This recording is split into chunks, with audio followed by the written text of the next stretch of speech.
काजल बहुत काली थी। उसके माता पिता उसके लिए लड़का देख रहे थे, मगर कोई भी काजल से शादी करने को तैयार नहीं था क्योंकि वह बहुत काली थी। ऐसे ही एक दिन काजल के लिए मनोज नाम के लड़के का रिश्ता आता है। मनोज बहुत अमीर था, उसके पास पैसों की कोई कमी नहीं थी, बस कमी थी कि वो बोना था।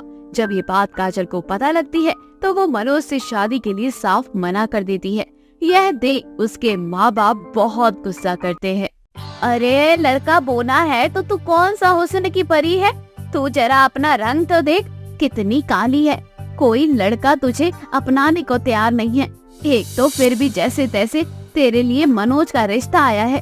अरे मनोज में कमी क्या है? सिर्फ इतनी कमी है ना कि वो बोना है, लेकिन उसके पास बहुत सारे पैसे हैं। अरे हमने तो अपनी जिंदगी गरीबी में काट ली, लेकिन हम चाहते हैं कि हमारी बेटी की जिंदगी गरीबी में ना कटे। लेकिन तुझे तो कुछ समझ नहीं आ रहा है। तुझे तो सुंदरता चाहिए, सुंदरता पाने के लिए सुंदर होना भी जरूरी है। जरा अपनी शक्ल तो देख ले शीशे में। अरे माँ, भले ही भगवान ने मुझे काला बनाया है, लेकिन कम से कम मैं लंबी तो हूँ। आगे जाकर किसी चीज की जरूरत पड़ेगी तो मुझे टेबल लगाकर उतारने की जरूरत तो नहीं है। पति कम बच्चा ज्यादा लगेगा मेरे साथ वो। बेटा, जिस तरह से तू आज मनोज के लिए मना कर रही है ना, वैसे ही सारे लड़के तुझे मना करते हैं क्योंकि तू काली है। तेरे अंदर भी कमी है। जब हमारे अंदर भी कमियां होती है ना, तो हम सामने वाले की कमी को नहीं देखते, बल्कि उन चीजों को समझने की कोशिश करते हैं। मुझे नहीं समझना, मुझे कोई मतलब नहीं है। मैं जिंदगी भर कुंवारी रहना मंजूर करूंगी, लेकिन उस बोने से शादी कभी नहीं करूंगी। तू भी एक बात ध्यान से सुन ले, अगर तू उससे शादी नहीं करेगी तो हम भी अंत त्याग देंगे। अब फैसला तेरे हाथ में है। काजल भी जिद पर थी, वो किसी भी हाल में मनोज से शादी नहीं करेगी। यह देखकर काजल के माता पिता भी जिद पर थे। उन्होंने खाना पीना छोड़ दिया था, जिससे उनकी तबीयत खराब हो रही थी। यह देखकर काजल को बहुत बुरा लगता है और वे अपने माता पिता से कहती है, अरे माँ, गुस्सा थोक दो, जाकर खाना खा लो, कर लूंगी मैं उस बोने से शादी। तुम ही लोग खुश रहो, मेरी खुशी कोई मायने नहीं रखती है ना। अगर तुम दोनों की यही जिद है तो मैं उससे शादी करने के लिए तैयार हूँ। बेटा, तेरी खुशी हम चाहते हैं, इसलिए हम तेरी शादी कर रहे हैं। दूसरी बात, ये हर माँ बाप चाहते हैं कि उसकी बेटी समय रहते ही घर से विदा हो जाए, वरना ये समाज उन्हें ताना दे दे के मार डालता है।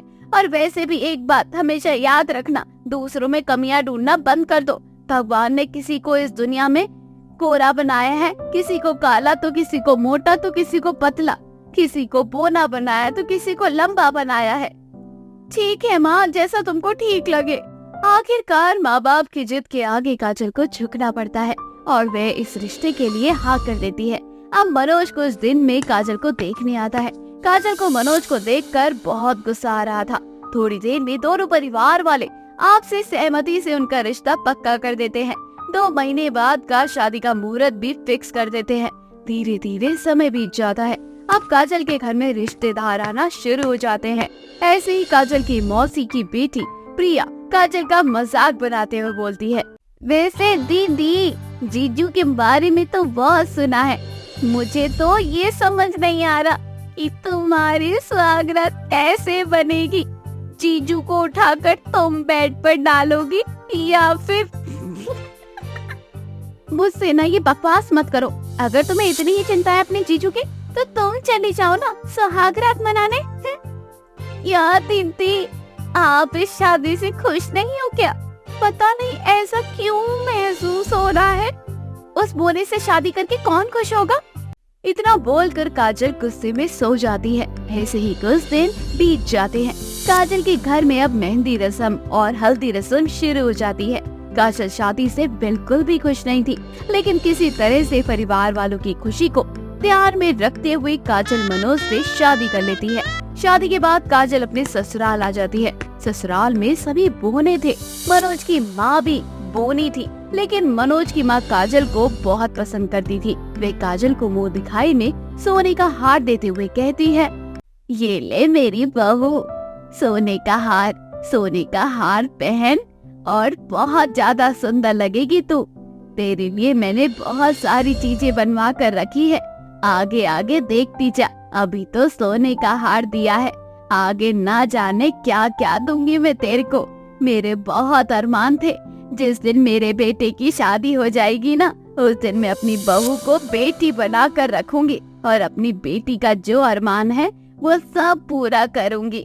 थोड़ी देर बाद काजल और मनोज दोनों अपने कमरे में आ जाते हैं। मनोज काजल को देखकर समझ जाता है कि काजल थोड़ी सी नाखुश है और वे काजल को समझाते हुए कहता है, काजल मैं जानता हूँ कि तुम्हें शादी से खुश नहीं हो, लेकिन क्या करें, परिवार की खुशी के लिए हमें ये सब करना ही पड़ा था कि मैं कभी शादी ना करूं, लेकिन मेरी माँ की ख्वाहिश थी कि मैं शादी करूं, मेरी भी बहू हो।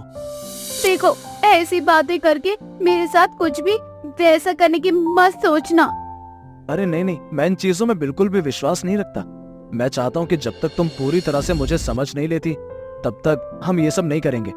दूसरी बात ये, तुम मुझे अपना फ्रेंड समझ सकती हो। इस घर में तुम्हें किसी भी चीज की कोई जरूरत हो तो तुम मुझे बोल देना। काजल को उसके ससुराल में बहुत ज्यादा प्यार और मान सम्मान मिलता था। मनोज भी दिल का बहुत अच्छा था। धीरे धीरे अपने परिवार वालों को काजल समझने लगती है। काजल अपने ससुराल में बहुत खुश रहा करती थी। बीते समय के साथ काजल को मनोज से प्यार होने लगता है। एक अच्छी बहू के साथ काजल अपने पूरे ससुराल की जिम्मेदारी अपने सर पर उठा लेती है। ऐसे ही एक दिन काजल की फोन पर फोन आता है कि उसकी माँ की तबीयत बहुत ज्यादा खराब हो गई थी। उसके घर की सिचुएशन ऐसी नहीं थी कि वह अपनी माँ का इलाज एक अच्छे अस्पताल में करा पाए। जब वह बात ये मनोज को पता चलती है तो मनोज उसकी माँ को एक बड़े अस्पताल में लेकर जाता है, जहाँ काजल की माँ का ट्रीटमेंट चलता है और कुछ दिनों में ही काजल की माँ ठीक हो जाती है और घर में वापस आ जाती है। काजल अपने पति को इस तरह से उसके माता पिता की सेवा करते हुए देखकर बहुत खुश हो जाती है। मनोज जी, आज मैं बहुत खुश हूँ। आज मुझे अपने माता पिता की पसंद पर बहुत गर्व महसूस हो रहा है। जानती हो कि शादी से पहले मैंने इनको बहुत ज्यादा परेशान किया। मेरी जिद थी कि मुझे शादी नहीं करनी, लेकिन अब समझ आया, इंसान मन से और दिल से अच्छा होता है। बाहरी कमी से क्या, इस दुनिया में हर इंसान में बाहरी रूप से कोई कमी नहीं होती। कोई मोटा है, कोई पतला है, कोई काला है, कोई गोरा है, तो कोई छोटा है, कोई लंबा है। पर ये सारी चीजें बिल्कुल मायने नहीं रखती अगर इंसान दिल का अच्छा है। इस तरह से काजल मनोज को अपना लेती है और हंसी खुशी अपने जीवन में आगे बढ़ती है। मीरा कृष्ण दीवानी थी। दिन रात कृष्ण भक्ति में लीन रहती थी। मीरा को कृष्ण की भक्ति करने के अलावा और कुछ सूझता ही नहीं था। ऐसे ही एक दिन मीरा मंदिर में बैठे हुए कृष्ण का जाप कर रही थी।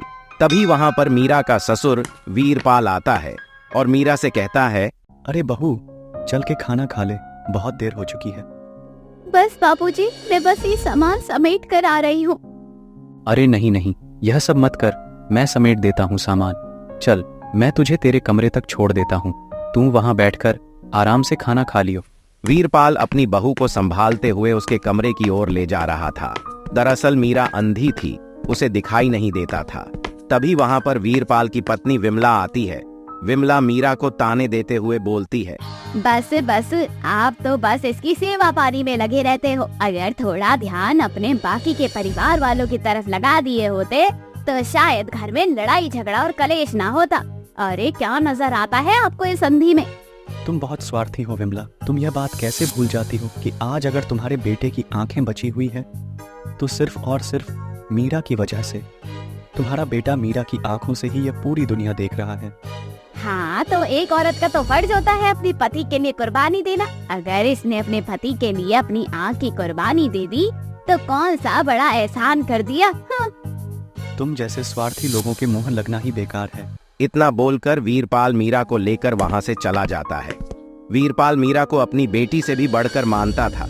मीरा कहने को तो उस घर की बहू थी, लेकिन पूरे घर में सिर्फ और सिर्फ वीरपाल ही मीरा की अहमियत समझता था। कुछ साल पहले वीरपाल के बेटे अर्जुन के आंखों में एसिड जाने के कारण उसकी आंखें खराब हो जाती हैं। मीरा अपने पति के लिए अपनी आंखों की कुर्बानी दे देती है। मीरा ने अपने पति को एक नई रोशनी दी और खुद अंधेरे में कृष्ण जी की भक्ति करने में लग गई। और इन सब में वीरपाल अपनी बहू को पूरा सपोर्ट किया करता था। लेकिन फिर भी परिवार के बाकी लोग मीरा को आए दिन ताना दिया करते थे। ऐसे ही एक दिन विमला और अर्जुन दोनों आपस में बातचीत करते हैं। क्या करूं? मैं तो सोच रही हूँ कि जैसे तैसे मीरा को इस घर से भगाया जाए और तेरी दूसरी शादी करवा दूं। क्योंकि ये अंधी तो अब हमारे किसी काम की नहीं है। लेकिन ये जो तेरा बाप है ना, ये तो बस तेरी बीवी के आगे पीछे घूमता रहता है। वही तो बात है ना माँ, वैसे ही मुझे वह पसंद नहीं थी और अब तो यह अंधी हो चुकी है, अब मेरे किसी काम की नहीं है वह।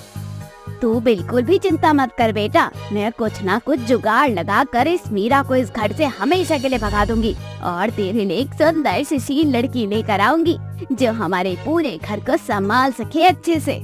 वीरपाल अर्जुन और अपनी पत्नी की सारी बातें सुन रहा था, लेकिन वह उसे समय कुछ नहीं कहता। ऐसे ही कुछ दिन बीत जाते हैं। अचानक से वीरपाल की तबीयत खराब हो जाती है। उसकी तबीयत में बिल्कुल भी सुधार नहीं आ रहा था। उसकी बिगड़ती तबीयत को देखकर मीरा को उसकी बहुत चिंता होती है। मीरा दिन रात उसकी सेवा पानी में लगी रहती है। लेकिन एक दिन वीरपाल की तबीयत बहुत ज्यादा खराब हो जाती है। सभी लोग उसे अस्पताल ले जाते हैं, जहां वीरपाल दम तोड़ देता है। वीरपाल की मौत से मीरा सदमे में चली जाती है। उसे बार बार अपने पिता की याद आ रही थी। वीरपाल की मौत से सबसे ज्यादा खुश विमला और अर्जुन थे। अब तो कोई मीरा को इस घर से बाहर जाने से रोक ही नहीं सकता। अब हम उसे धक्के मार के इस घर से निकाल देंगे। फिर देखती हूँ कैसे कोई मेरे बेटे की दूसरी शादी नहीं होने देता। अर्जुन और विमल दोनों इस बारे में बातचीत कर रहे थे। ऐसे ही अगली सुबह एक वकील वसीयत लेकर विमला के घर आता है और विमला को वसीयत के बारे में बताते हुए कहता है, विमला जी, आप वीरपाल की धर्मपत्नी है ना? उन्होंने अपनी मौत से पहले एक वसीयत बनवा के तैयार करवाया था। वही वसीयत मैं आप लोगों को देने आया हूँ।